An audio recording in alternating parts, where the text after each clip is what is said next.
Bonjour et bienvenue sur Prenons un café, le podcast qui parle de parentalité, mais surtout d'humanité, sans tabou ni complexe. Je suis Élise Bulté et chaque mardi, je te propose des conversations avec des humains et des humaines concernés de près ou de loin par la parentalité. Nous échangeons sur des sujets importants de société, souvent éloignés des contes de fées, mais toujours criants d'actualité. On parle souvent de la parentalité comme s'il n'en existait qu'une. Comme si tous les enfants fonctionnaient de la même façon et comme si les parents n'avaient qu'à appliquer le mode d'emploi.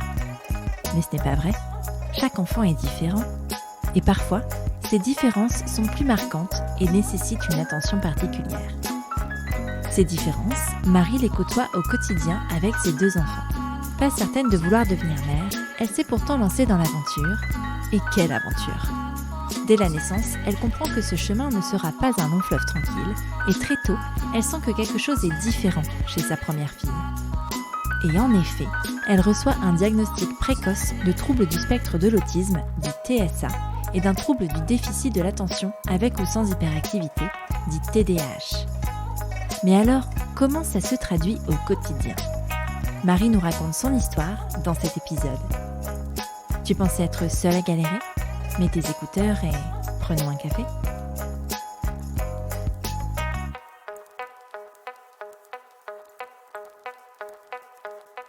Bonjour Marie. Bonjour. Bienvenue sur Prenons un café. Je suis super contente de te recevoir aujourd'hui. Est-ce que, avant de commencer, tu peux te présenter en quelques mots, s'il te plaît ? Oui, alors moi je suis Marie. Je ne compte plus mon âge. C'est pas une donnée hyper importante pour moi. J'ai 2 enfants et je suis en couple avec leur papa. Et dans la vie, j'exerce le métier de coach parental. J'accompagne les parents du désir de grossesse à la fin de l'adolescence. Trop cool. Je vais te poser la question traditionnelle de Prenons un café. Est-ce que tu as toujours désiré être mère ? Eh bien non, pas toujours. En fait, avant de le devenir, ou même avant que ça devienne un projet avec leur papa, j'avais la croyance sur moi que j'allais pas être un suffisamment bon parent, que j'allais pas savoir faire, que mes enfants n'allaient pas m'aimer, que j'allais pas réussir à les aimer non plus, et que du coup ça allait pas être une expérience pour moi.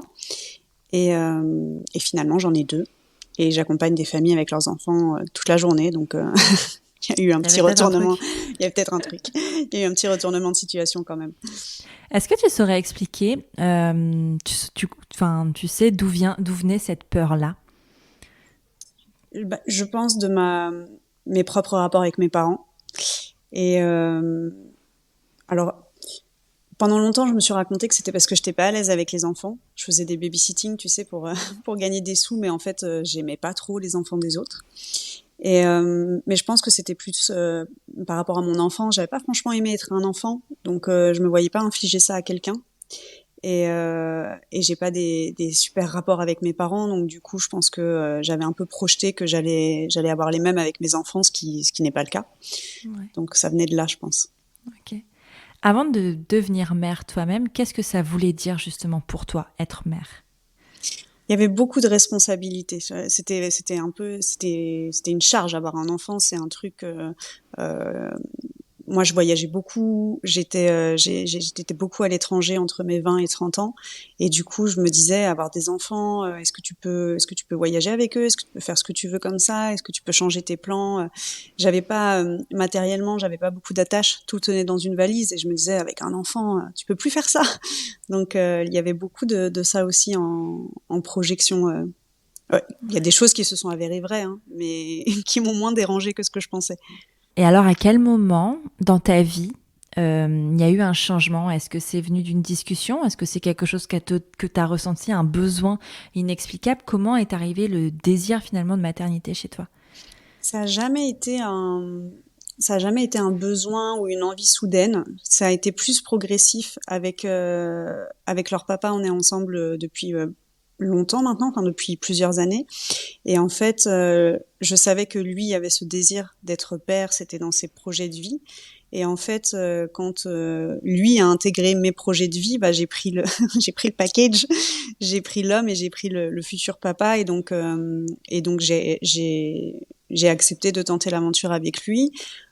Pas parce que enfin, pas pour rester avec lui, mais parce que aussi la relation que j'avais avec lui m'apportait plus de sécurité et de confiance et m'a fait voir les choses aussi différemment. Et j'ai pu avoir suffisamment confiance dans le fait que mes projections, c'était des projections et que ça allait pouvoir être différent. Ouais. À quel moment vous avez décidé de vous lancer? Qu'est-ce qui s'est passé? Il y a eu une conversation en disant c'est bon, c'est maintenant, ou c'est venu de façon différente? Alors lui vient d'une famille traditionnelle comme on l'entend en France. Donc c'était important pour lui d'abord que il me choisisse en tant que personne avec qui il voulait faire sa vie. On était dans une relation, on est passé un peu par toutes les étapes. Nous, au début, c'était pas du tout sérieux. Ensuite, on a emménagé, etc. Et dans sa carte du monde à lui, le mariage, c'était quelque chose d'important. Et il s'imaginait avoir des enfants après être marié. Donc en fait, c'est toutes les réflexions autour de l'engagement et de notre mariage qui ont aussi impliqué les conversations autour du fait d'avoir des enfants. Et aussi, moi, hormonalement, la contraception, je commençais vraiment à en avoir marre et mon corps rejetait de plus en plus l'idée d'une contraception hormonale. Donc je l'ai arrêtée et finalement, je suis tombée enceinte très rapidement après. Donc tout s'est enchaîné en fait. Ouais. Est-ce que tu t'attendais à ce que ce soit si rapide? Non, parce qu'autour de moi, j'avais plutôt des contre-exemples, des exemples où ça prenait du temps. Et j'étais encore un peu dans ce fourmillement de scénarios catastrophes où je me disais, non mais de toute façon, vu que je serai une mauvaise mère, mon corps, il arrivera pas à faire de moi non plus un parent, et donc ça va être très long. Et pas du tout. Ouais. C'est intéressant d'avoir cette vision de toi, enfin, comme Oui. si tu imaginais toi. Est-ce que quand tu es tombée enceinte, tu avais toujours cette idée-là dans la tête, cette image de toi-là? Ça a switché. En fait, Ah ouais. oui, j'ai adoré être enceinte. Je fais partie des personnes qui aiment être enceinte. Et, euh, et vraiment, tout d'un coup, même l'image que j'avais de moi a changé. Je me trouvais belle enceinte. C'est un truc, dire que je me trouve belle, même aujourd'hui, c'est compliqué, mais j'y travaille, mais avant d'être enceinte, c'était impossible. Et là, j'adorais mon ventre, j'adorais les sensations de sentir le bébé bouger. Tu sais, au contraire, il y a des femmes qui n'aiment pas ça. Moi, j'adorais ça. Et je suis tombée en amour pour cet enfant dès le test de grossesse. Donc, du coup, il y a eu une très belle énergie et un truc beaucoup plus agréable et beaucoup plus Ouais. positif que ce qui était présent avant. Est-ce que tes peurs et tes angoisses se sont envolées ou pas? Oui, elles se sont transformées en fait. Je pense que enceinte, non, enceinte ça allait. J'étais vraiment la warrior mama. Euh, c'est plus quand bébé était là, quand ma fille est arrivée, où là, je suis restée un peu en mode warrior. Je m'étais beaucoup renseignée, j'avais beaucoup Ouais. lu, tout ça, tout ça. Donc j'avais pas mal d'idées de ce que je voulais, du parent que je voulais être. Mais la différence entre le parent que je voulais être et le parent que je suis devenue, ça m'a questionné, ça m'a posé des difficultés. Et puis, je sais qu'on est là pour en parler aussi, mais ma fille aînée a des bilans faisant état d'un TSA et d'un TDAH, donc du trouble autistique et du trouble de l'attention avec hyperactivité. Et donc, du coup, j'avais beau chercher le mode d'emploi, je le cherchais pas au bon endroit, et ça m'a mis en échec. Donc, au niveau des angoisses ou des remises en question de moi-même, ça s'est réactivé très très fort une fois qu'elle était là. Mm. Ça se traduisait comment chez ta fille quand elle était bébé? Est-ce que parce que on parle donc TSA, c'est les troubles du spectre autistique, et le TDAH, tu l'as expliqué, mais c'est des choses qu'on voit dès le départ. Enfin, en tout cas, chez ta fille, est-ce que c'est des choses qu'on a vues dès le départ? Oui. Et en fait, ce que nous ont expliqué les psychiatres et psychologues ensuite, c'est que souvent, quand on fait un diagnostic précoce, on s'intéresse à l'âge 0-2 ans chez l'enfant, parce qu'il y a déjà des choses qui sont présentes, mais qu'on peut pas de manière évidente rattacher à un TSA ou à un TDAH, mais en tout cas, il y a des signes. Et c'est vrai qu'on a tendance à dire avec mon mari, c'est que dès la maternité, en fait, la sage-femme nous a dit que ça se passerait d'une certaine façon, et ça s'est pas du tout passé comme ça. Et notamment, elle est née vers 22h. Donc quand on est remonté en chambre à minuit 1h, on nous a dit vous allez voir, elle va atterrir et tout, c'est sa première nuit, profitez-en. La sage-femme a fermé la porte. Ma fille nous a regardé, mais vraiment avec ce regard perçant et intense qu'elle a toujours, et elle a hurlé toute la nuit. Donc on était hyper loin de ce qu'on nous avait prédit. Et très tôt, oui, il y a eu des soucis de sommeil. Il y a eu ce regard très adulte où, tu vois, je la vois encore dans son transat me regarder et essayer de faire de la télépathie avec moi, essayer de me dire des trucs que je comprenais pas. Donc il y a eu le sommeil, il y a eu le regard, il y a eu les pleurs, énormément de pleurs. Elle avait quelques mois et tu vois, si jamais on changeait une routine, si on changeait quelque chose, c'était vraiment un drame, mais à la minute près. Ou même un soir, je me rappelle, il lui fallait du noir complet pour dormir et on avait des volets où tu sais, t'as des tout petits trous, enfin c'est des volets électriques et elle te montrait la lumière, elle essayait de communiquer par tous les par tous les chemins pour te montrer qu'il y avait un petit truc dans son environnement qui n'allait pas. Et donc c'était tout de suite ouais particulier. Mais en même temps, comme c'était notre première, on n'avait pas de référentiel. Bah non. Carrément. Est-ce que tu parlais de ces particularités avec ton pédiatre ou ton médecin, enfin les médecins qui suivaient classiquement, enfin tous les mois, ton bébé? Oui, on en parlait et en fait, ça a été très compliqué. On a changé de médecin. Moi, je le dis vraiment, dans notre histoire, il y a un pédiatre qui m'a sauvé la vie et ma fille avait 1 an. Mais la première année, que ce soit la PMI, que ce soit le pédiatre, que ce soit même les gens autour, tu vois, tu demandes aux autres parents ou à tes propres parents, est-ce que ça c'est normal, est-ce que et pendant la première année, tout le monde nous a un peu rionnés en fait. C'était un bébé ça pleure, mais elle grandit, elle grossit, donc en fait tout va bien, c'est l'allaitement le problème, arrêtez de l'allaiter, coupez le cordon, arrêtez de ci, arrêtez de ça. Mais il n'y a pas eu d'alerte avant vraiment de rencontrer sa pédiatre, une nouvelle pédiatre à ses 1 an, qui elle nous a pris en charge. Je trouve ça assez fou que on voit les bébés jusqu'à 1 an et demi, enfin même un peu après, enfin jusqu'à ce qu'ils savent s'exprimer, comme finalement presque des tubes digestifs, qui en fait tant qu'ils grossissent et tant qu'ils grandissent, ben tout va bien, alors qu'en fait ils sont quand même plus que ça. C'est plus que des êtres qui grandissent et qui grossissent. Il y a déjà une grosse part émotionnelle et psychique dès le départ, même in utero d'ailleurs. Oui. Et c'est jamais pris en compte. Enfin, c'est jamais, j'ai l'impression en tout cas. On pose jamais des questions émotionnelles sur les bébés. On pose jamais des questions d'ordre psychique sur les bébés parce qu'ils savent pas s'exprimer. Mais ils savent pas parler. C'est le signe d'un bon professionnel si on te pose ces questions-là. Ouais. Parce que jamais ce serait enlevé du mérite à certains très très bons médecins. Oui. Mais c'est vrai que c'est rare. C'est très rare quand même, ouais. Voilà. Nous, on a mis que 1 an à rencontrer un professionnel qui le fasse. Et je sais que c'est plus rapide que beaucoup de parents en parcours de bilan ou quoi que ce soit, ou pas de bilan d'ailleurs. Mais parce que tu as osé aller chercher un autre avis assez rapidement aussi finalement, parce que parfois c'est difficile de changer de professionnel parce que parfois on est dans des zones aussi géographiques où il n'y a pas de médecins. T'as raison. On a déménagé nous.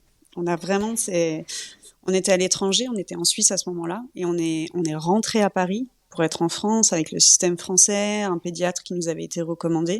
On a changé de région parce que dans la région où on était, il y avait une pédiatre et elle était, tu vois, c'était son fief et elle avait le monopole. Mais c'est ça. Et puis même en France, tu vois, on en parle beaucoup, on entend beaucoup parler. Enfin, il y a énormément de déserts médicaux. Oui. Donc déjà, pour avoir un médecin généraliste, c'est compliqué, mais alors avoir un médecin spécialiste, ça l'est encore plus. Donc en fait, c'est beaucoup plus facile d'avoir des discours de il faut changer quand on vit dans des grandes métropoles, dans des grandes villes. Tu vois, moi, je suis sur la métropole lilloise. Il y a des spécialistes, il y a beaucoup de spécialistes. En plus, c'est une zone où on a une fac de médecine, on a ce genre de choses. Donc, en fait, il y a énormément de disponibilité. sur les médecins, mais c'est quand même c'est assez exceptionnel. Il faut être Bien sûr. dans un milieu urbain, en tout cas pour que ce soit le cas, beaucoup plus que quand on est en campagne ou ce genre de choses. Donc, dire de changer, c'est une solution, mais c'est pas si simple en fait. C'est pas si simple par rapport à ce que tu évoques, la zone dans laquelle tu habites, et aussi parce que l'autorité médicale, la remettre en question, c'est compliqué aussi, hein. Ouais. Donc il faut changer. Parfois, tu peux avoir du mal à te dire, ok, ça ira mieux avec quelqu'un d'autre. T'as tendance à croire aussi ce que te dit. Enfin, moi, perso, c'était mon cas. Quand pendant un an, elle m'a dit, mais non, c'est l'allaitement le problème, coupez le cordon, elle va bien, c'est normal. Il a fallu que j'arrive à un état, moi, émotionnel très, très avancé où j'étais vraiment très, très mal pour dire, non, mais en fait, stop, on fait Ouais. autrement. Puis c'est dur de se faire confiance quand quelqu'un nous Très dit dur. qu'on a tort. Oui, Enfin, entre guillemets, c'est ça en fait. oui, oui. Et qu'est-ce qui a été différent avec cette nouvelle pédiatre? L'écoute, déjà. Et ensuite, le fait d'être cru. Parce que je pense que autour des neuroatypies, si jeunes, on peut facilement et souvent dire mais ça passera avec l'âge, c'est comme ça, ou alors c'est toi qui t'y prends mal, etc. Là, elle n'a pas eu ce discours-là. Elle a mis une main sur mon épaule et elle a dit il y a un truc qui va pas et on va découvrir ce que c'est. Et elle m'a, en tant que pédiatre généraliste, elle m'a envoyé voir un ORL, un gastropédiatre, un psy, et on a fait le tour. On a fait le tour Ouais. pour explorer et pour regarder ce qui pouvait se passer. Qu'est-ce que ça a changé en toi? Est-ce que qu'est-ce que ça t'a fait à toi d'être d'être crue en tant que mère dans ta posture de mère? Ah ben, je me rappelle d'un énorme soulagement, de retrouver de l'espoir, que ça allait évoluer, que ça allait changer, parce que moi, mon quotidien, à ce moment-là, il était vraiment très compliqué. J'avais pas réussi à reprendre le travail, on dormait pas, j'étais en privation de sommeil plus, et du coup, j'étais complètement asservie à cette parentalité, Mm. et c'était carrément pas confortable. Donc oui, elle a relancé beaucoup d'espoir, elle a apporté beaucoup de soulagement, et puis surtout un plan d'action dont j'avais besoin, tu vois. Ouais. Et avec ton mari, est-ce que vous en parliez? Est-ce que vous étiez sur la même longueur d'onde? Oui, oui, et voire même lui avait pressenti déjà beaucoup plus de choses. C'est intéressant, je pense aussi, de parler de comment tu reçois la neuroatypie de ton enfant, parce que pour lui, ça a été, je pense, j'interprète que ça a été plus simple pour lui. Et lui, déjà dans sa première année, il disait, mais est-ce qu'elle aurait pas de l'autisme, etc. Est-ce qu'elle serait pas autiste? Et c'est vrai que c'est des mots, même moi, je pense, hein, je le dis, je l'assume. C'est des mots que j'étais pas prête à entendre et j'avais beaucoup de représentations derrière ça et je me disais, bah non, elle nous regarde dans les yeux, par Mm. exemple, tu vois, ce grand Ouais. cliché de l'autisme. Et je pense que c'était, enfin, c'est pas, je pense, c'est, je sais que ça a été difficile pour moi d'aller sur cette, de voir l'autisme chez ma fille. Ouais. T'avais, ou même lui, enfin, parce qu'il avait plus de facilité, vous aviez des notions sur le sujet? Vous aviez fait des recherches un petit peu? Non, à ce moment-là, non, pas trop. Enfin, je te dis ça, oui et non. Disons que c'est marrant parce que moi, avec ma casquette, avec mon métier, c'est des choses où j'avais de la théorie. Mais avec ta casquette de parent, c'est pas du tout la même chose. Donc, du coup, oui, j'avais un petit peu de théorie. Après, ça a énormément évolué sur les neuroatypies et le niveau d'information, notamment dans l'expression chez les garçons et chez les filles. Parce que ça, Mm. c'est un sujet, c'est vraiment un sujet. Ouais. Et donc du coup, on est plutôt allé chercher de l'info, qui est, je trouve. Alors maintenant, comme je suis parent d'enfants neuroatypiques, j'ai l'impression que l'info est dispo de partout, mais je sais bien que c'est un gros biais que j'ai. Mais on n'avait pas tant d'infos que ça au début. Ouais. Tu peux nous parler justement de ces différences entre les filles et les garçons? Ouais. Pourquoi les garçons sont plus facilement diagnostiqués, en tout cas, que les filles? Alors, ce qui est intéressant de dire, c'est que déjà, comme on parle d'un spectre, que ce soit garçon-fille, même au sein des garçons et au sein des filles, il y a énormément de différences dans l'expression du trouble autistique. Mais c'est vrai que si on part dans des généralités, on va représenter l'autisme chez les garçons comme avec des clichés. Il peut pas regarder dans les yeux. Il a beaucoup de stéréotypies. Tu sais, c'est du flapping, par exemple, quand tu secoues les mains très fort, ou ils vont pas avoir d'amis, ils vont pas réussir à connecter, etc. Et en fait, le trouble autistique, c'est surtout un trouble de la communication et de la socialisation à plusieurs niveaux.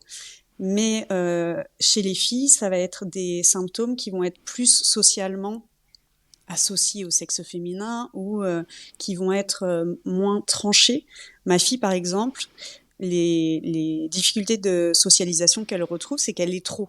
Elle ne sait pas poser sa limite. Elle est trop vers les autres, elle est trop à avoir besoin toujours d'être en connexion avec les autres, alors que ça l'épuise et qu'elle n'arrive pas à doser chez elle le niveau d'interaction. Enfin, je te dis ça par rapport à ses pairs, par rapport aux enfants, parce que par rapport aux adultes, en revanche, elle va être très très picky sur qui s'occupe d'elle et qui peut lui parler. Et au contraire, tu vois, on a mis très très longtemps à réussir à passer le relais. Elle pouvait vraiment ne pas vouloir que même une grand-mère ou une tante s'occupe d'elle. Il fallait sa personne de sécurité qui connaisse son mode de fonctionnement, sinon c'était inenvisageable pour elle. Donc du coup, c'est vrai que dans le spectre, déjà, ça s'exprime différemment, quel que soit le genre, mais qu'en plus chez les filles, on va coller des étiquettes. Elle est super timide, ou elle est pas à l'aise, ou qu'est-ce qu'on peut mettre d'autre. Mais des choses en fait qui, enfin là en l'occurrence, je te disais que ma fille n'était pas timide, mais dans le spectre autistique et chez les filles, on va peut-être voir ça comme ça, ou alors elle regarde dans les yeux, donc c'est ok. Sauf qu'en fait, quand tu regardes de plus près, les filles peuvent soutenir, peut-être, je sais pas, hein, ça statistiquement, mais peut-être soutenir plus facilement le regard qu'un garçon. En revanche, en fonction des émotions qu'elle a, moi ma fille, elle n'arrive plus à regarder dans les yeux. Donc en fait, on a les mêmes choses chez les filles, chez les garçons, mais parfois pas au même moment ou pas au même degré. Et pour autant, ça traduit quand même des choses, et ça peut être raccroché au spectre autistique. Ok. À quel moment les mots ont été posés pour ta fille ? Alors, elle avait, parce que les parcours sont un peu longs pour avoir les bilans, etc. Et encore, nous, on a eu le privilège de pouvoir le faire en libéral, mais si tu le fais à l'hôpital, tu peux avoir des délais très longs. Elle avait un peu plus de 4 ans, ce qui est considéré comme un diagnostic précoce, puisque avant 6-7 ans, c'est parfois difficile en fait de détecter TSA et TDAH. Ouais. Justement, c'est beau cette transition. Est-ce que, donc il y a TSA et TDAH, est-ce que tu peux nous expliquer un petit peu les différences entre les deux ? Oui, alors du coup, le spectre autistique, ce serait plus un trouble de la communication et de la socialisation. Et le TDAH, c'est plus de l'attention. Donc, alors, moi, je suis pas médecin, hein, et même les familles que j'accompagne, je ne suis pas spécialisée sur la neuroatypie, donc c'est vraiment, je retraduis ce que moi j'ai compris. Le TDAH, moi, je le vois plus comme vraiment, c'est aussi un mode de fonctionnement cérébral, neuronal, mais le TDAH chez ma fille, ça va plus être une enfant qui tient pas en place, une enfant qui... En fait, il y a tellement de ponts entre le TSA et le TDAH qu'il y a quand même des choses qui vont faire écho, mais ça va être plus dans son corps et dans son organisation un peu... comment je pourrais te les distinguer ? Parce qu'en fait, il y a beaucoup de choses que tu retrouves chez les deux. Mais c'est pour ça d'ailleurs que c'est difficile, que les mots sont parfois difficiles à poser parce que il y a des similitudes entre les deux. Mais en même temps, tu peux aussi avoir un TSA et pas un TDAH et inversement. Ça c'est vrai. Ouais. Ça c'est vrai. Mais qu'est-ce qui me fait dire que chez ma fille il y a les deux ? Bon, je t'avoue que j'ai surtout trouvé beaucoup de sens dans le mot de son psychiatre et du neurologue qui nous a suivis, et qu'aujourd'hui j'ai un peu du mal à distinguer les deux, mais enfin, moi, je sens bien la différence en interne, mais j'ai du mal à te le traduire. C'est dur à expliquer. Ouais, c'est très dur. Ouais, je peux comprendre la difficulté à expliquer parce qu'en fait, le TDAH, je connais un petit peu pour le vivre de l'intérieur, pour le coup. En fait, c'est dur de mettre les mots, et même face aux professionnels Mm. C'est dur d'exprimer. C'est dur de dire ce que ça veut dire parce qu'en fait, à l'intérieur, tu sais tellement ce que c'est. Oui, Tu sais tellement et qu'en fait, c'est dur de trouver les mots pour l'expliquer parce qu'en fait, en vrai, je crois que si tu le vis pas, tu le comprends pas vraiment. c'est ça. C'est ça en fait le truc, c'est qu'il y a plein de choses qui tu pourrais dire bah ça fait ça et il y a des personnes qui vont dire bah oui bah ça va quoi, enfin c'est pas Ou moi aussi, ouais voilà, alors qu'en fait c'est un peu plus que ça et c'est c'est ça. hyper dur à retranscrire et je pense que c'est pour ça aussi que les personnes qui ont ces troubles entre elles se reconnaissent Mm. vachement bien et arrivent à se comprendre sans même mettre les mots parce qu'en fait elles savent ce que c'est et de l'intérieur sans avoir à expliquer. Quand des personnes neurotypiques Mm. vont avoir vraiment du mal à comprendre ce que ça veut dire. Donc c'est hyper dur, donc désolé les auditeurs et les auditrices si c'est compliqué de l'expliquer, mais voilà. Mais je trouve qu'en lisant des supports, c'est plus facile peut-être à comprendre. Et je trouve aussi qu'il y a une notion d'intensité et de fréquence qui joue. C'est-à-dire Ouais, que oui, il y a des choses que les neurotypiques pourraient vivre aussi, mais en termes d'intensité et de fréquence, c'est pas la même chose que chez non, les neuroatypiques. c'est ça. C'est tout le temps, ça s'arrête jamais. Mm. Euh, Qu'est-ce que ça a changé dans votre vie et dans la vie de votre fille, ces mots-là, quand ils ont été posés? Ça a changé énormément de choses. Il y a eu du positif et du plus difficile. Moi, en tant que parent, il y a eu à la fois du soulagement de pouvoir comprendre son fonctionnement. Parce que j'étais tellement en boucle à essayer des trucs, en plus, en tant que coach parental, mais c'est l'horreur, parce que tu te dis, attends, du coup, j'accompagne des familles, ça marche quand j'accompagne, et quand je m'accompagne, ça marche pas. Donc, c'est quoi, c'est quoi l'histoire? Donc, j'ai arrêté de m'épuiser là-dessus. Donc, il y a vraiment eu un soulagement, il y a eu vraiment une direction. Ok, donc elle fonctionne comme ça, donc c'est ça qui va fonctionner pour que je puisse l'accompagner au mieux. Donc, gros soulagement. Mais je dois avouer aussi, parce que je trouve que c'est important de le dire pour tous les parents d'enfants neuroatypiques qui nous écouteraient, c'est que il y a eu un peu de découragement. J'ai longtemps cru, espéré, ou je sais pas quel serait le bon mot, que j'allais trouver le bouton magique pour que ça s'arrête. Et là, Pour en la fait, réparer? pour la réparer ou pour la comprendre ou pour la Ouais. soulager, c'était plutôt pour la soulager parce Mhm. que je la sentais en souffrance. Mais j'aurais aimé avoir un bouton magique. Et là, il y en a pas en fait. Elle sera TSA et TDAH toute sa vie. Donc il y a eu aussi pas mal de découragement en mode OK, donc en fait, j'aurai pas de solution miracle, c'est un accompagnement sur la durée qui va se mettre en place et des peurs aussi pour elle parce que du coup, tu te dis OK, on va pas rester dans la petite enfance. Après il y aura les apprentissages à l'école, il y aura la socialisation adolescente, il y aura le choix d'un métier, il y aura tout un tas de trucs. Et en fait, tu sais bien sûr qu'il y a plein de choses que tu peux mettre en place pour que ce handicap invisible ne soit pas trop envahissant. Il y a des choses, et c'était génial d'avoir un bilan précoce pour ça. Mais voilà, en tant que parent, tu peux pas t'empêcher d'avoir des peurs supplémentaires par rapport à ça. Carrément. Et comment ça se passe au niveau de la scolarisation? C'est complexe. La première année de petite section. Alors, elle était dans une crèche. Il y a beaucoup de débats autour des crèches privées en ce moment. Donc, je vais prendre le contre-pied. Elle a été dans une crèche privée exceptionnelle. Vraiment, on l'a pris telle qu'elle était et ils ont adapté les choses autour d'elle. Donc, vraiment, elle a eu du coup 2 ans. Elle est allée à la crèche à partir de ses 1 an. Ça s'est très bien passé. Mais c'était l'exception. Je m'en rends compte maintenant qu'elle est en grande section. La petite section, on l'avait mise dans une école qui avait une unité Ulysse. Alors pas pour elle, mais parce que ça nous donnait un peu l'état d'esprit de l'école en se disant, bah du coup, on va pouvoir la regarder telle qu'elle est et puis éventuellement faire des petits ajustements si possible. Mais c'était très marketing, hein, cette unité Ulysse, malheureusement. Mhm. Ça s'est pas du tout bien passé avec sa maîtresse de l'époque qui prenait, ça fait un lien avec ta question précédente, qui prenait son atypisme pour une mauvaise éducation ou pour une enfant qui voulait se mettre en opposition. Et donc du coup, plutôt que d'essayer de la comprendre, il y a eu énormément de violences éducatives ordinaires ou pas, enfin moi pas ordinaires je trouve. Et du coup, la première année a été très compliquée. On a décidé du coup en moyenne section de la mettre dans une école spécialisée, donc une école alternative qui recevait exclusivement des enfants neuroatypiques. Ok.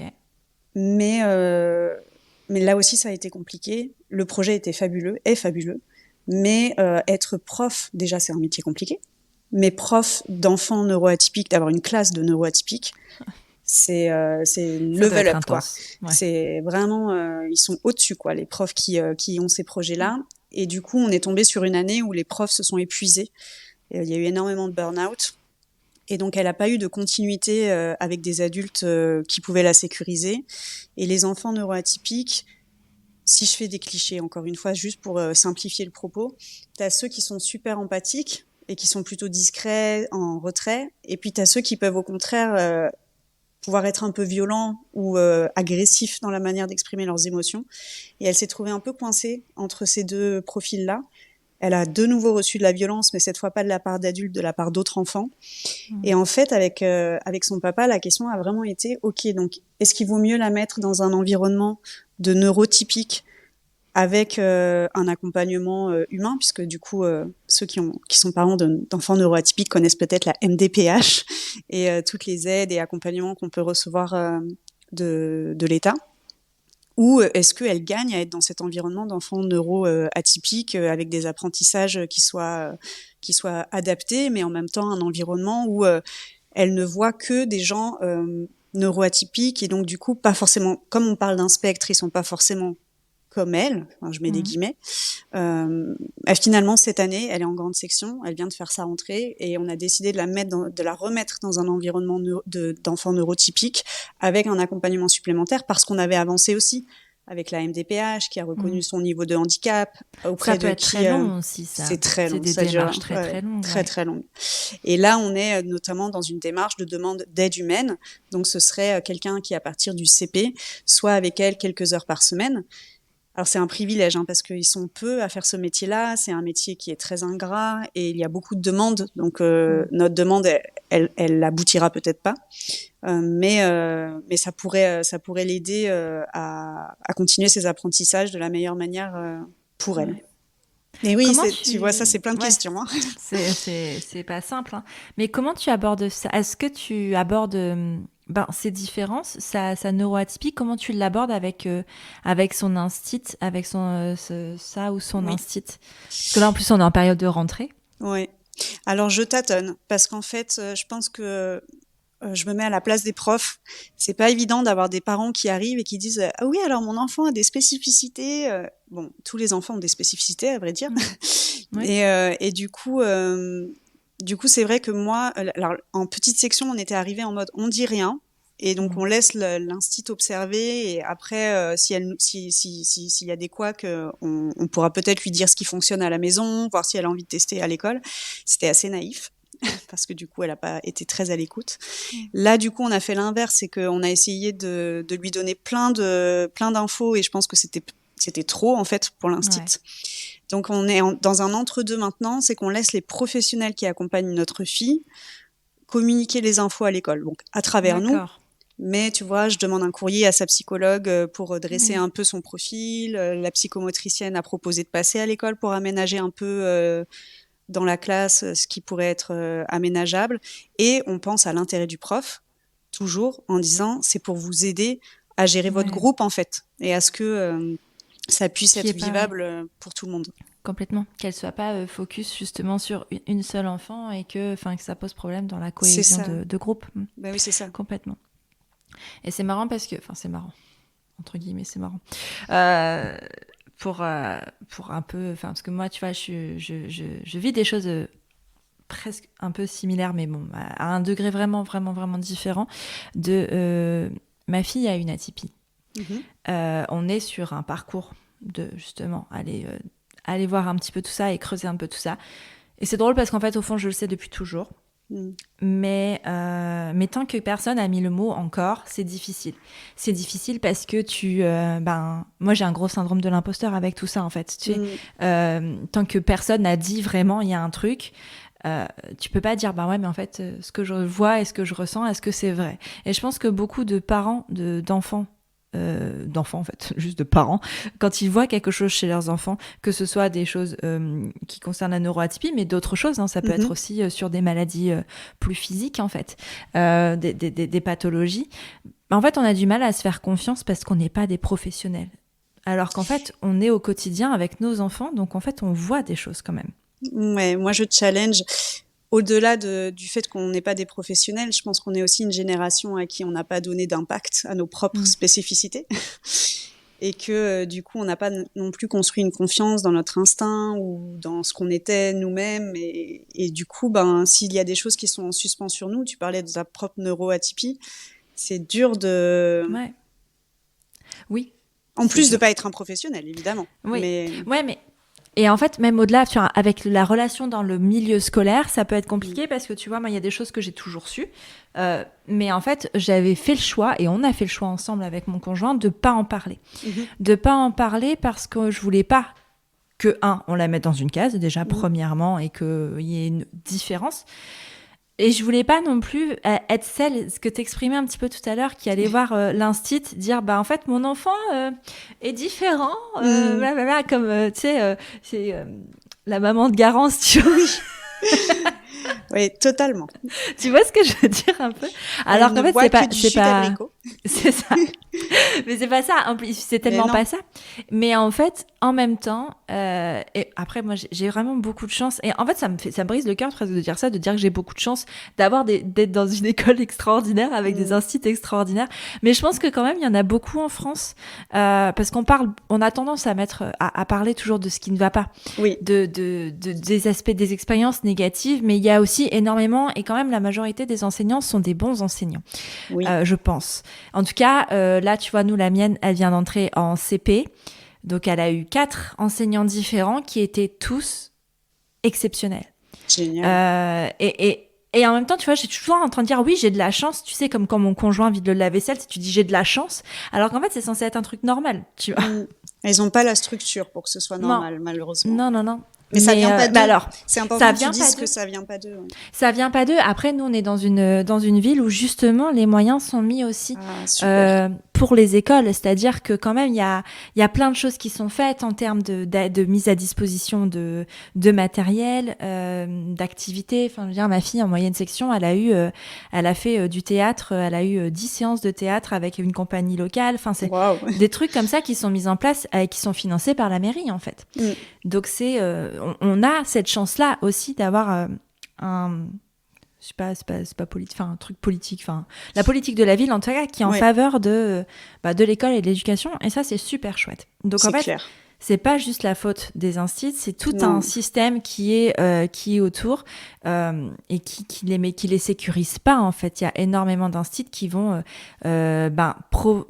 donner des choses et faire des choses sur leur denier personnel, sur leur argent perso, parce qu'il n'y a pas de financement. Et la majorité des cas, il n'y a pas de financement, et c'est bien ça le problème. Moi, je suis dans un contexte quand même assez privilégié, d'école publique. En plus, c'est une école publique. D'école publique qui a on est bien, et où en fait elle a été entendue, c'est-à-dire qu'on n'a rien dit, mais elle a été prise en compte dans ses spécificités à chaque fois, et c'est, je sais, une grosse chance. Et là on arrive à l'année du CP, et bon, c'est que la 2e semaine, tu vois, mais l'année du CP elle est quand même différente, et je pense que les divergences entre guillemets, sa différence en tout cas est beaucoup plus marquée et se voit beaucoup plus ici, parce que la maternelle, c'était un peu en mode Montessori un petit peu, donc il faisait un peu tout était vraiment très adapté. Le cadre est plus contraignant quand tu rentres en primaire. C'est beaucoup plus normé, c'est beaucoup plus rigide, c'est beaucoup plus et c'est plus cadré, c'est tu rentres dans un moule, en fait, on te demande d'entrer dans un moule. Et c'est là, je pense que ça devient plus difficile pour les enfants qui sont neuroatypiques. Et en tout cas, moi, c'est la claque que je me prends là sur cette rentrée-là, et je m'y attendais pas. Et donc, j'en ai parlé à l'institutrice qui a été très à l'écoute. Tu vois, au début, j'ai rien voulu dire. Et c'est parce que là, il y a une séance de cinéma, et c'est tout un sujet, le cinéma pour mon enfant. Et donc, j'ai été obligée, en fait, d'en parler, parce que ma fille a pas dormi, elle a dormi, mais elle a pas mangé pendant 2 jours parce qu'elle allait au cinéma. Et ce qui est un moment joyeux pour beaucoup d'enfants, un truc très cool, en fait pour elle c'était une source d'angoisse très forte, et je me voyais pas en fait la laisser aller dans cette séance de cinéma sans prévenir, en fait. Donc j'en ai parlé à l'institutrice, mais je crois que j'étais aussi stressée que mon enfant qui allait au cinéma, de dire elle va peut-être me prendre pour la maman de Garance. Et en fait, non, pas du tout. Elle m'a dit, d'ailleurs, quand j'ai dit le mot, je lui ai dit qu'on suspectait un TDAH parce que pour l'instant, il n'y a rien de mis. Elle me dit, bah oui, ça expliquerait certaines choses. Et juste qu'elle me dise ça, je me dis, donc je ne suis pas folle. Tu vois. Oui, puis ça implique que du coup, elle est renseignée, peut-être formée, ce qui est très rare aussi. Mais en tout cas, le fait que tu fasses ça, c'était protecteur pour ta fille. Parce que son niveau de stress, il avait l'air tellement élevé que, imagine, son émotion aurait dégoupillé, ou son stress plutôt, en pleine séance ou quoi. La maîtresse, elle aurait pu se retrouver complètement démunie aussi. Donc en fait, être la maman de Garance, parfois, c'est pour protéger. C'est pour protéger aussi son enfant, et c'est notre rôle aussi. Hein. Bah, c'est ça. Et puis de pas avoir peur de passer pour... Parce que tu vois, elle est allée au cinéma avec son casque anti-bruit. Parce que c'était nécessaire. Alors oui, elle a eu des questions des enfants, mais des questions d'enfants, en fait, c'est bienveillant aussi, des questions d'enfants. Et donc, elle a juste répondu... C'est génial que les autres enfants voient ça aussi. Voilà, à dire, qu'est-ce que c'est, machin, tout ça. Et elle m'a dit, des copains, ils ont demandé, alors j'ai expliqué et tout. Donc, en fait, je peux comprendre, tu vois, qu'on ait peur de dire... Mais en fait, je pense que c'est nécessaire, en fait. Parce que les profs, en fait, sont avec nos enfants quand même toute la journée. Ils les encadrent, tout ça. Et en fait, il faut leur donner un maximum de clés. Même si ça peut paraître beaucoup dès le premier jour. Tu vois, nous, on a voulu laisser passer aussi une semaine pour pouvoir prendre la température. On n'a pas dit tout de suite. Et peut-être que s'il n'y avait pas eu cette séance de cinéma, on ne l'aurait pas dit tout de suite non plus. C'est l'occasion qui a fait que. Mais en même temps, je suis ravie finalement que ça se soit passé comme ça parce que je pense qu'elle va être prise en compte dans sa globalité. Et que quand on aura fait toutes les démarches et qu'on aura un mot potentiel sur ce que c'est, on pourra en parler avec elle et il y aura des choses qui seront mises en place, tu vois. Et je trouve ça vraiment génial, en fait. Et je pense qu'on peut tout dire, c'est la manière dont tu le dis, en fait. Et la manière dont... Et quel est ton objectif quand tu dis ça ? Si là, ton objectif, c'est de donner de l'info à la maîtresse pour qu'elle gère mieux son groupe, parce qu'elle a une enfant qui va être hyper stressée et que c'est important pour elle qu'elle sache qu'elle va avoir une enfant particulièrement stressée. Que pour ta fille, c'était aussi une manière de mieux profiter de ce moment-là et de s'intégrer, etc. C'était juste de le dire. Ouais, carrément. Bon, revenons à nos moutons. Tu le disais en préambule, tu as 2 enfants. Oui. Est-ce que tu imaginais une parentalité multiple dans tous les cas ou est-ce que... comment elle est venue, cette envie de 2e enfant ? Oui, en fait, c'est parce que j'envisageais pas une parentalité d'un seul enfant que j'ai eu un 2e enfant. Parce qu'en fait, c'était tellement compliqué d'avoir un premier enfant que si j'avais pas eu déjà cette vision d'en avoir 2, je pense que on se serait arrêté à 1, mais j'avais très très envie d'avoir 2 enfants. Et quand je suis tombée enceinte la première fois, j'ai dit à mon fœtus, à mon bébé, alors toi, tu es le premier ou la première, et il y aura quelqu'un d'autre après. Donc dès le début, en fait, j'avais ce 2e enfant dans mon cœur, et je suis très c'était bold un peu, hein, c'était quand même assez osé. À ce moment-là, on dormait absolument pas, on n'avait pas fait les bilans, on n'avait pas le mode d'emploi de l'aîné, mais je suis très très heureuse que ce 2e enfant ait rejoint la famille, parce que ça a apporté finalement un grand équilibre. Alors c'était pas mes attentes, hein. C'est ce qui s'est passé, mais c'était pas mes attentes. Après, par rapport à la neuroatypie, ce qui est particulier, c'est que du coup notre 2e n'a pas de bilan à date, mais que on est en train... Enfin, je suis en train de sortir de mon déni et je pense qu'elle en aurait besoin. Parce qu'encore une fois, son papa est plus avancé que moi là-dessus et dit ah bah non, mais en fait, on est dedans, hein. D'accord. Ouais. Donc moi, j'ai un peu plus de mal.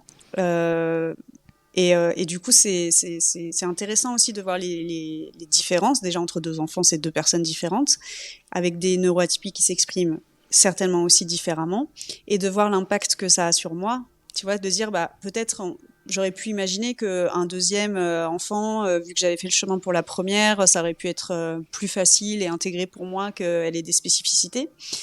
Et en fait, j'ai analysé ça un peu l'autre jour. Je pense que c'est compliqué pour moi parce que j'ai l'impression que l'étau se resserre sur mes propres spécificités. Parce que statistiquement, Tiens donc. sur le TDAH notamment, il y a des chiffres très clairs que 75% des parents qui ont un enfant TDAH le seraient. Donc, c'est plus d'un parent sur deux. Et du coup, ça m'a fait un peu cet effet-là. Alors, si j'ai 2 enfants neuroatypiques, je peux pas non plus tout mettre sur mon mari. Non, tu es le seul neuroatypique de la famille. Mais ce qui ferait de moi l'atypique de la famille en étant la seule neurotypique finalement. Ouais, mais tu vois, ça vient un peu chercher des sujets perso en fait. Et je veux pas que ça retarde les bilans de ma seconde, mais j'observe que ça m'interroge.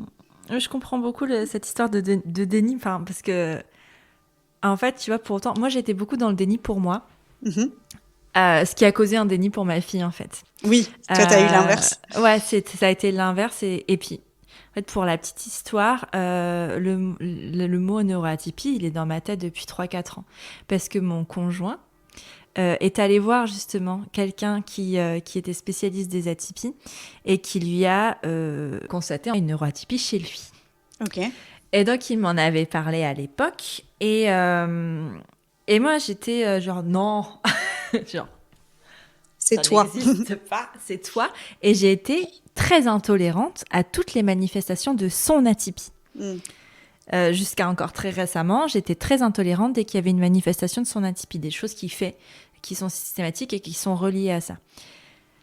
Jusqu'au jour où, en fait, je sais pas pourquoi, mais ça, c'est comme un flash, comme d'un coup, genre, mais oui, mais c'est bien sûr. Et puis je lui dis ça, tu sais que quand même, ça fait 4 ans que je te lis. Je fais, oui. Tu vois. Il y a un temps d'incubation. Écoutez, ça prend du temps chez moi. Mais voilà, et du coup, ça m'a poussée à être dans le déni pour mon enfant.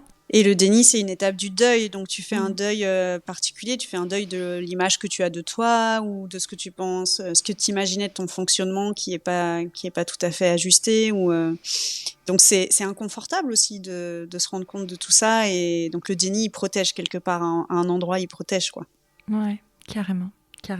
Est-ce que quand vous êtes lancé dans cette aventure, quand tu étais enceinte de ta deuxième fille, est-ce que tu y pensais à ça? Est-ce que c'est des choses qui te faisaient peur, le fait que ça se reproduise, ou est-ce que pour toi, c'était pas possible, tu vois? Oui et non. En fait, au moment où j'ai été enceinte la deuxième fois, ce qui pêchait vraiment, c'était le sommeil. Et donc, je me disais, en fait, j'ai ce désir de deuxième enfant. J'avais pas de désir d'enfant, mais quand j'en ai eu un, j'ai eu un désir de 2 enfants. Et en fait, j'y tenais tellement fort à ce désir-là que, vu qu'on dormait pas avec la première, je me suis dit, c'est maintenant ou jamais. Parce que au moment où elle va se mettre à dormir, never, je recommence. Je reprends pas le risque. Je relance pas les dés avec un enfant qui dormirait pas comme ça pendant des années. Donc, j'avais un peu cette conscience qu'un deuxième enfant, potentiellement, je faisais une croix de nouveau, enfin pas de nouveau parce que ça s'était pas arrêté, mais encore plus longtemps, je rallongeais un peu mon temps pour retrouver du sommeil. Et en même temps, j'avançais quand même dans le projet avec l'idée que ce serait différent, que cette fois, j'avais appris d'une certaine manière à être parent, donc il y avait des choses que j'allais faire différemment. Et donc il y avait un peu un mélange. Ouais. Il y avait un peu les deux en même temps. T'en parlais tout à l'heure, la routine est quelque chose d'assez important pour les personnes neuroatypiques, mais particulièrement en tout cas chez ta fille. Avoir une petite sœur, ça change ta routine. Est-ce que la petite sœur a été acceptée facilement? C'était hallucinant, mais oui. En fait, c'était pas incompatible l'amour qu'elle apportait à sa sœur hyper naturellement. Et le fait que ça la dérègle complètement, ça la dérégule émotionnellement en fait, parce que justement dans le trouble qu'elle a, que ce soit des émotions désagréables, on parle souvent des colères et des frustrations, mais les émotions agréables aussi dérégulent énormément. Et donc ce shot d'amour qu'elle a pris, en plus de changer sa routine, etc. Ça aussi, ça l'a beaucoup impacté et beaucoup perturbé. Donc oui, ça a été costaud. Après, encore une fois, je peux pas comparer l'arrivée d'un deuxième dans notre famille à une famille qui aurait des enfants neurotypiques. Là, pour le coup, ma casquette de coach m'a pas mal aidée parce qu'on a donné de la prévisibilité, comme ta fille au cinéma. On a donné énormément de prévisibilité, on a donné énormément de sécurité, j'ai anticipé énormément de choses. Mais après, la vie, t'as beau anticiper, il s'en passe des choses. Et endormir 2 enfants avec une qui a un trouble du sommeil et l'autre qui est un tout petit bébé qui s'endort pas aux mêmes heures, pas ci, pas là, ça a été costaud de chez costaud. Mais mais bon, je pense que justement d'être un peu inconscient de ça, de tout ce que ça pouvait générer, c'est ça qui a fait qu'on a pu avoir un deuxième. Parce que si j'avais eu vraiment conscience de ça, je sais pas si je l'aurais fait. Ouais. Je regrette pas de l'avoir fait, Ouais. mais ça a été super dur. Ouais, carrément. Est-ce que tu t'es pas perdue, toi, en tant que personne, Si. dans cette maternité-là? Alors, je me suis perdue, je me suis trouvée. En fait, Mm. la naissance de mon premier enfant, il a quand même allumé la lumière dans la pièce. Donc, clairement, elle est allée réveiller. Enfin, c'est pas elle, je veux pas lui mettre ça sur le dos, mais ma parentalité a réveillé énormément de choses. Et notamment, tu vois, sur la question de ma potentielle neuroatypie, eh ben, je peux commencer à me poser la question maintenant parce que j'ai surtout traité les premières années de mes traumas. Mm. Ça a réveillé énormément de traumas, la parentalité. Ouais. De la manière dont j'ai été éduquée, des manques que j'ai reçus, des événements de mon enfance qui me sont arrivés à moi et que je voulais pas qu'il arrive à mes enfants. Donc, je me suis perdue dans tout ça parce que ça faisait trop, en fait. À la fois prendre ce nouveau rôle de parent, trouver le mode d'emploi d'un enfant neuroatypique, avancer sur ses traumas, ses propres traumas d'enfance, ça a fait trop. Tout ça avec du manque de sommeil et un boulot et tout un tas de trucs à côté. Mm. Donc oui, je me suis carrément perdue. Et ça, j'ai changé énormément de choses. Par exemple, aujourd'hui, je suis plus en contact avec ma propre famille et ça me fait du bien. Je veux dire, il y a des histoires dans lesquelles ça peut être dramatique. Moi, ça m'a fait du bien. Mm. Je me suis entourée. J'avais déjà de la thérapie obligatoire de par mon métier, mais j'ai renforcé mon travail thérapeutique pour ne pas me laisser aller à la fatalité, aux parents que j'étais, que je voulais pas être. Donc, je me suis trouvée aussi, tu vois.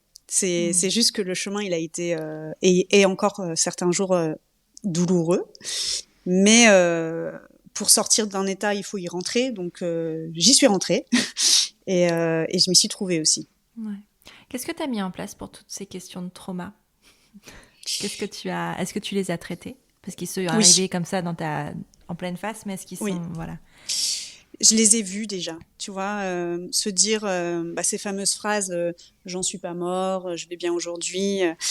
J'ai combattu mon syndrome de l'imposteur en fait. J'ai un peu intégré en fait. Finalement, j'ai 3 enfants, j'ai ma petite fille à moi, tu vois, que j'ai intégrée Ouais. dans ma parentalité. Et elle, je sais qu'elle est là quand j'ai des vieux réflexes qui sont à l'intérieur de moi, de je sais pas, de crier ou de pas être le parent que je veux être. Je me dis, ok, en fait, c'est pas que j'ai envie de crier sur mon enfant, c'est que là, ma petite fille, elle a manqué d'un truc, elle a Mm. manqué d'impact parce que mon enfant m'écoute pas. Donc, tu vois, j'ai intégré là, et elle m'a permis de dissocier ce qui appartenait à mon histoire de ce qui appartenait au présent dans la relation avec mes enfants. Et du coup, elle m'a beaucoup aidée. Mm. Et je la ramenais en thérapie toutes les semaines. Hein. Je faisais pas l'économie, c'est un sacré budget et un privilège aussi Ouais. de faire une thérapie, mais je l'emmenais chaque semaine en thérapie avec moi. Et je disais bon alors cette semaine, voilà ce qui nous est arrivé. Et je prenais soin de moi en fait pour prendre soin de mes enfants. Mm. C'est vraiment la leçon que mes enfants m'ont donnée, c'est que je ne prenais pas soin de moi avant d'être parent. J'étais je fonçais dans la vie à faire ce qu'on attendait de moi ou à faire pour les autres, mais je faisais rien pour moi parce que le syndrome de l'imposteur, faire pour soi, c'est mal. Faire pour soi, c'est genre avoir un ego surdimensionné et se prendre pour je sais pas qui. Sauf que quand ta personne est au service d'enfants dépendants de toi, bah, prendre soin de toi, c'est nécessaire en fait. C'est cette fameuse image de l'avion, quand il y Oui, a et une du masque à dépressurisation. oxygène. Ouais. Le masque à oxygène, si les hôtesses et les stewards le Mm, disent, c'est d'abord l'adulte avant l'enfant. Et ça s'applique à la vraie vie aussi, mm. et surtout. C'était très bien ce que tu as dit, ça m'a bien parlé. Et je pense que c'est important, en effet, d'aller chercher en fait le pourquoi du comment et dès qu'on sent que de toute façon il y a un inconfort et qu'on n'est pas bien. La maternité, la parentalité, c'est comme si t'allumais, tu sais, les trucs de dynamite dans les Looney Tunes. Oui, Tu vois, tu mets le truc, puis ça s'arrête jamais, jusqu'à ouais. ce que ça Le fil est très explose. long. Le fil est très très long, jusqu'à ce que ça t'explose en pleine face. Et Et ça a pas cet effet-là pour tout le monde, hein. Clairement. Non, il y a des enfances voilà. plus paisibles que d'autres. Bien sûr, et heureusement d'ailleurs. Oui.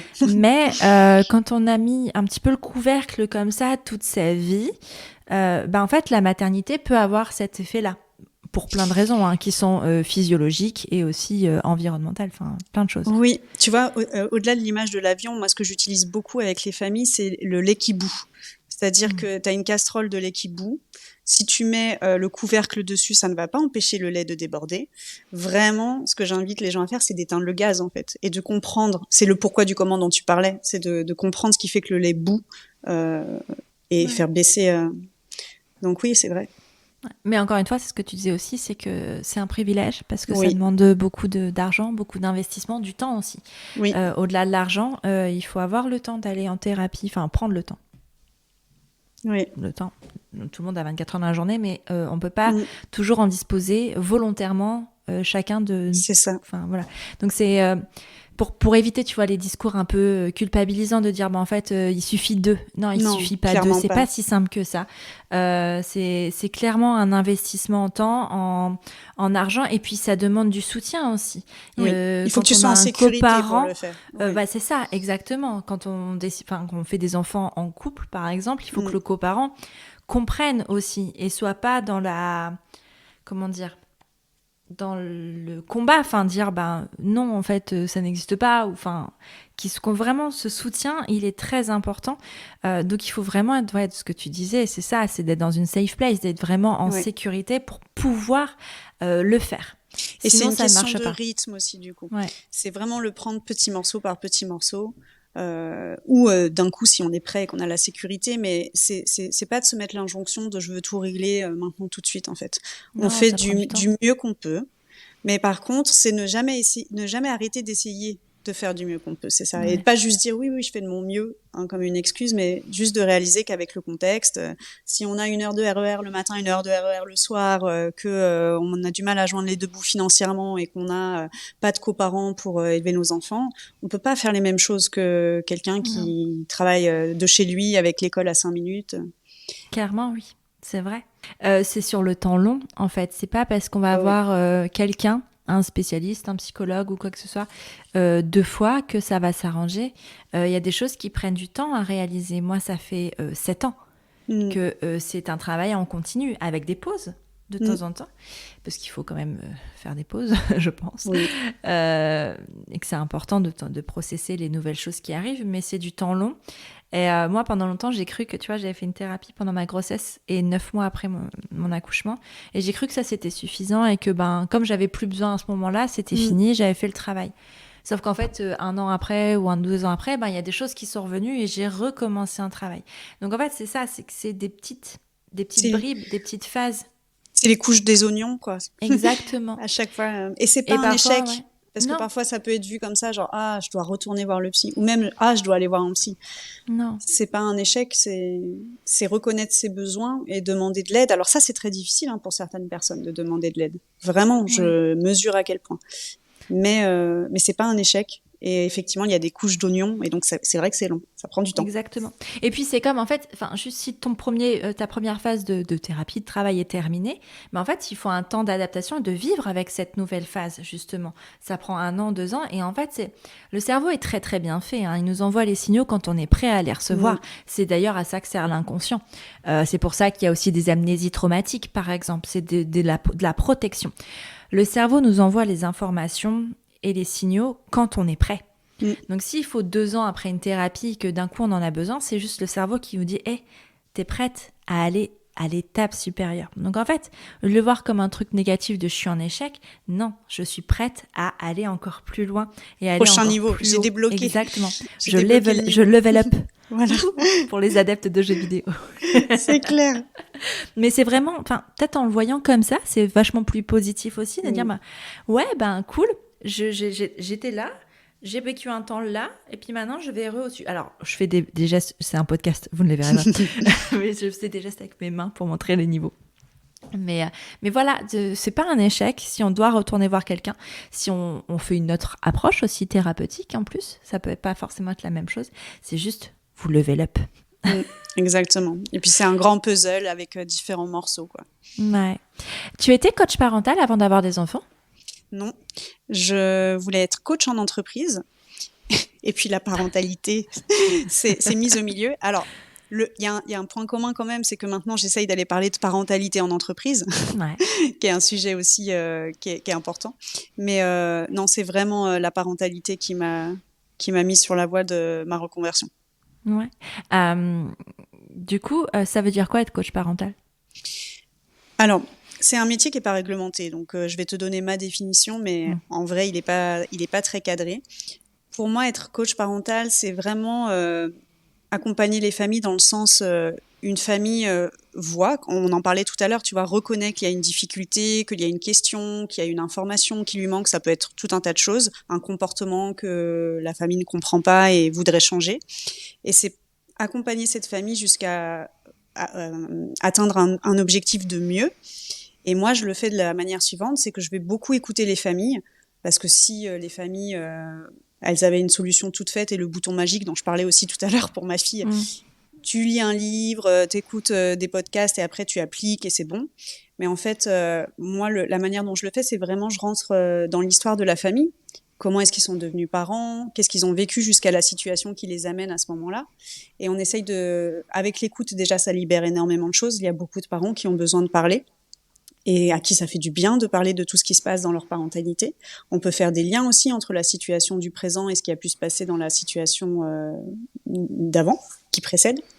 Et ensuite, quand je les connais suffisamment, quand je les ai suffisamment écoutés, leur proposer des outils qui soient créatifs et personnalisés à leur situation pour arriver encore une fois, à ce que ça aille mieux. Donc oui, parfois ça va être des infos sur les étapes de développement de l'enfant, parce que j'en sais rien, c'est pas arrivé, mais une famille qui dit oui, il mange pas avec sa fourchette, l'enfant a 9 mois, bon bah on va donner l'info qu'en fait il faut des compétences pour manger avec des couverts. Parfois c'est juste ça, et du coup ça change le regard du parent sur l'enfant, et il se dit ok, en fait c'est normal. Et parfois c'est plus adapté à la situation de la famille, adapter un espace, adapter un comportement, passer par le jeu, par plein de choses, pour me mettre en fait au service de la relation parent-enfant. Et que ce soit cool, en fait, qu'on en profite, et que ce soit pas juste une charge et un truc qu'on comprend pas et qui nous épuise. Ouais, carrément. Est-ce que ta façon de travailler, du coup, parce que tu es indépendante, Oui. te permet d'avoir un meilleur équilibre avec Oui. cette vie de famille atypique? Totalement. En fait, je sais pas comment je pourrais concilier aujourd'hui la neuroatypie enfin ma parentalité atypique, hein, parce que j'ai aussi une parentalité atypique du coup, avec un boulot du lundi au vendredi toute la journée. Donc après, c'est un véritable choix, et je le relie encore une fois à mes privilèges, parce que financièrement, c'est un choix qui est, enfin c'est tranché quoi. Je gagne moins d'argent que quand j'étais en entreprise, mais clairement, je gagne en point de parent, je sais pas, ça a une valeur aussi. Ouais. Le métier de parent, c'est un métier aussi. Et j'exerce beaucoup mieux mon métier de parent avec cette flexibilité-là. Mais ça m'a demandé un gros travail sur l'argent, la notion d'argent, de productivité, etc. Hein. Ça n'a pas été évident, mais oui, clairement, ça m'aide. Carrément. Et puis en fait, tu vois, tu as ce côté privilège. C'est un privilège d'avoir du temps, tout ça. Mais en même temps, c'est parce que tu es dans une situation peut-être qui est possible financièrement, mais c'est aussi une précarité. Oui. C'est aussi une précarité qui est induite par une situation particulière. Et je pense que les parents d'enfants atypiques, d'enfants avec des particularités telles que le TSA, le TDAH et tout ça, mais aussi les parents d'enfants qui ont des pathologies, en fait, sont précarisés, clairement. Parce que c'est pas, notre société n'est pas faite pour les parents d'enfants différents ou malades, en fait. C'est pas très adapté, donc ça amène quand même une certaine précarité. Parce qu'aujourd'hui, oui, c'est confortable, mais si demain, il y avait autre chose, en fait, tu serais dans une précarité. Et c'est confortable pour moi avec ma vision des choses, parce qu'en fait, il y a des gens devoir renoncer à leur carrière, par exemple, et faire ce choix-là. Enfin, par exemple, le coparent, mon mari, lui, il aurait jamais pu, tu vois. Lui, il aime son travail, il aime être au travail, et il aime ses enfants aussi, hein, évidemment, mais ça aurait été un choix qui aurait été beaucoup plus compliqué pour lui. Donc il y a ça. Et ce qui m'a aidé aussi, parce qu'on a parlé du syndrome de l'imposteur plusieurs fois, que je le connais bien celui-là, c'est la reconnaissance du handicap de ma fille. On a reçu un courrier donc de la MDPH, qui est l'organisme qui peut donner des aides financières aussi aux familles d'enfants handicapés, handicap visible et invisible, physique et autres. Et la reconnaissance, elle est dans une tranche à plus de 50% de handicap. Ça m'a fait bizarre de voir ce mot, mais je me suis dit ok, donc les choix que je fais, les choix qu'on fait, les adaptations qu'on met en place, elles sont justifiées aussi quelque part. Ouais, ok. Merci Marie pour cette conversation. Merci, c'était Élise, trop chouette. c'était chouette de parler de tout ça. Bah oui, franchement, j'ai grandement apprécié cet échange. J'espère en tout cas que ça parlera à plein de gens, que ça pourra les aider. Si jamais on veut te contacter, si jamais on veut papoter avec toi, par où ça se passe ? Alors surtout Instagram, donc pas avec mon nom, mais sur Parentalidée. Où d'ailleurs il y a plein de contenus qui j'espère pourraient servir aussi aux parents qui nous écoutent. Et donc après dessus il y a mon adresse mail, il y a mon site. Donc mais le premier canal, je pense, pour voir un peu comment je fonctionne, c'est Insta. Ok, de toute façon, ce sera tagué en description du podcast et aussi sur Instagram à la diffusion de l'épisode. Je te remercie beaucoup pour ce temps que tu m'as accordé, pour ces précieux mots qui, je pense, aideront pas mal de gens. Et pour ce témoignage, merci de nous avoir donné tout ça. Merci de m'avoir donné la parole. Merci Élise. À bientôt. À bientôt. Voilà, c'est terminé pour ce nouvel épisode de Prenons un café. Je te remercie d'avoir écouté jusqu'au bout et s'il t'a plu, je t'invite à le partager sur tes réseaux sociaux, à tes amis dans la vraie vie, bref, au plus grand nombre. Après ça, tu peux aussi envoyer un max de love à Prenons un café sur Apple Podcast. C'est hyper simple. Tu ouvres ton appli Apple Podcast sur ton iPhone, tu vas sur Prenons un café et tu descends tout en bas. Là, tu mets le nombre d'étoiles que tu souhaites, 5 au choix, et tu écris ce que tu veux dans la section avis. Par exemple, le 30 juillet, Clochoco écrivait « Dans une vie à 100 à l'heure, un boulot prenant, un kid de 2 ans, se poser sur un podcast qui incite à la réflexion et à l'auto-analyse, c'est que du bonheur. C'est aussi beaucoup de bonheur pour moi de te lire, Clochoco. Mille merci pour tes mots qui me touchent énormément. Bon, et puis si tu n'as pas Apple Podcast, tu peux toujours parler de Prenons un café autour de toi, ça ne mange pas de pain et ça fait toujours plaisir. Tu es sur Prenons un café, le podcast qui parle des sujets de parentalité, mais surtout d'humanité, sans tabou ni complexe. Je te retrouve la semaine prochaine pour un nouvel épisode. Abonne-toi à Prenons un café sur ton appli de podcast préféré pour ne rien manquer. D'ici là, prends bien soin de toi autour d'un café.